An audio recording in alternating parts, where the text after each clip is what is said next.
আচ্ছা, পিঙ্কি বাড়ি মুড়িয়াকুন নাকি? গাজল গাজল এরিয়া পড়ে? তো যখন আসা হয়েছিল কি কি কষ্ট ছিল? যখন প্রথমে এসেছিলাম হুম হুম ভালো করে হাঁটতে পারতাম না, কম মাজা ব্যথা, পা ব্যথা হুম। এগুলোই ছিল। আচ্ছা,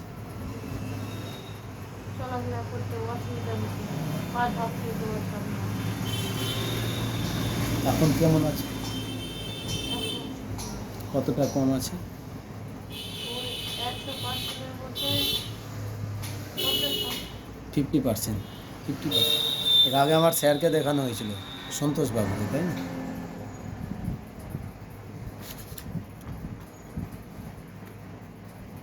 এখন কাজ টাজ করতে অসুবিধা হচ্ছে? ঝাড় দিলে হবে। ঝাড় দিলে একটু প্রবলেম হয়। ঝাড় দিলে হয়তো ওই যে চট করে বসে উঠতে পারি না, এটা অসুবিধা। আচ্ছা।